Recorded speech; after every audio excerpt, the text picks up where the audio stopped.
So mga ka-TH, yung bagong gawa natin 3 telescopic long range locator with gold wire.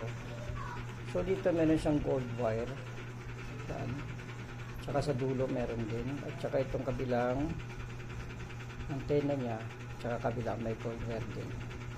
So itong mga dulo ng antena ay mayroon tayong nilagay dyan na special power load na magnetic carbon at tsaka itong liquid metal mercury.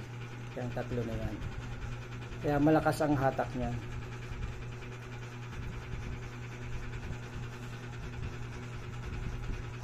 So yung mga gustong mag-avail nito, ito ay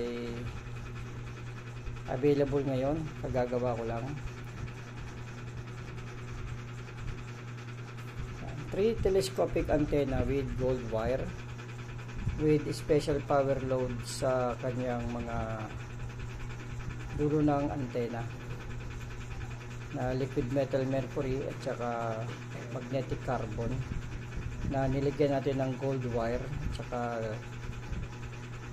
magnetic wire para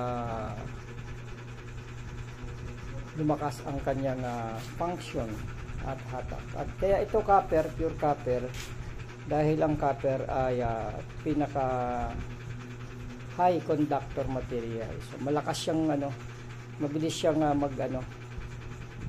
makakuha ng frequency dahil siya ay high conductor material. Okay. So mga may gusto, PM lang kayo, available to ngayon. Okay, ka-TH na Adrian Aguilar ng Kuta daw, Pagadian City. Siguro ito ay sundalo kasi sa kampo ipapadala.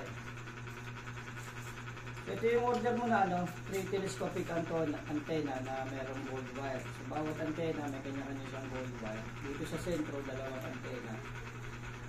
Dalawang gold wire. At dito naman, meron yung gold wire dito sa loob, pati dito. Lagay ng bala. So dito ka kung gusto mo magbala, pwede rin ngayon. Ito ay hindi mo na kailangang balahan kung gold ang hanapin mo.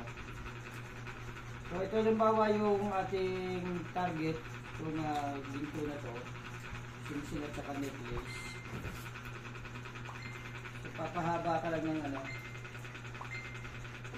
pahabain ko lang mga antena. Sample video.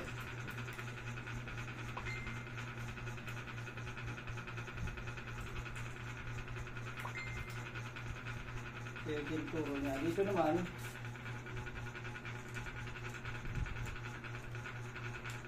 yan. At kapag ka dito sa kabila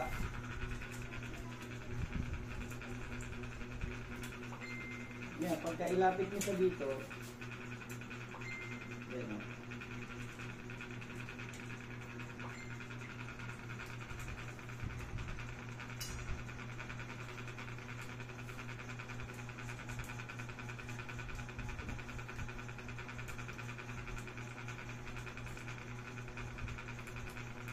pagtatapatan mo yung deposit.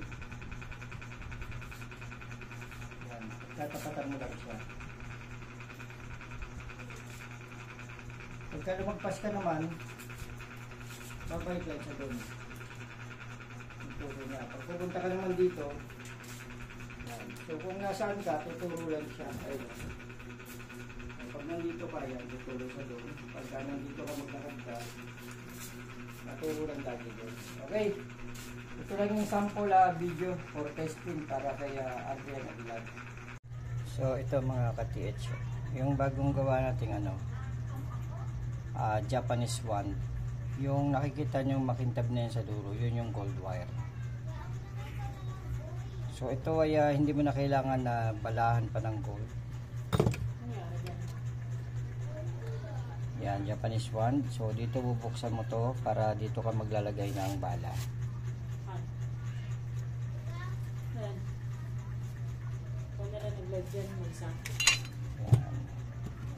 Ay mo, ako na magano? Mamaya. Yan. So pinapakita ko lang muna ito. So meron siyang connection ng magnetic wire. mula dyan sa pendulum papunta dito sa handle. So continuity yung ano niya, yung magnetic papunta dito sa handle. Ito yung pinakatakip, bubuksan mo yan para dyan ka maglalagay ng bala. So ito yung bago nating ano, pure copper na Japanese one with gold wire.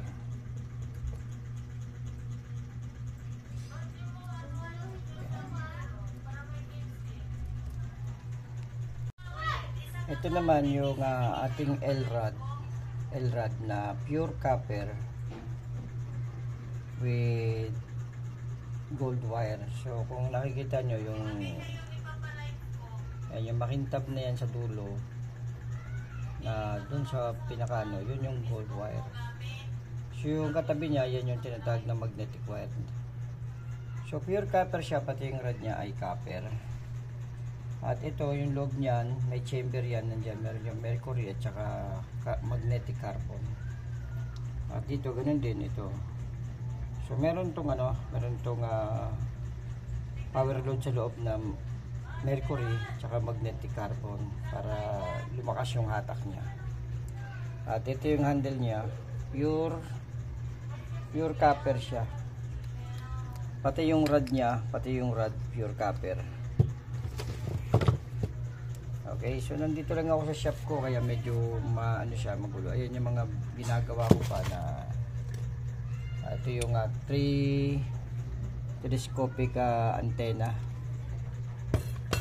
Tapos ito yung isa. Ayan. So may mga ginagawa pa ako na iba.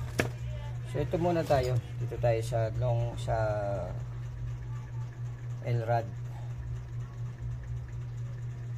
na meron siyang gold wire. Hindi mo na ito kailangan balahan.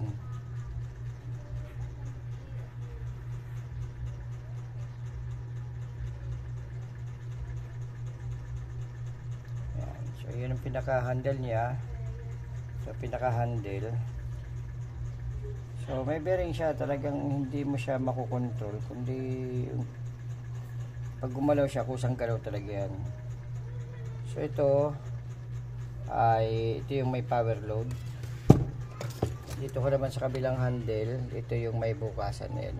May bukasan siya. Diyan ka maglalagay ng bala. Pero may power load din yan. Okay, sa mga may gusto nito, ito ay available pa.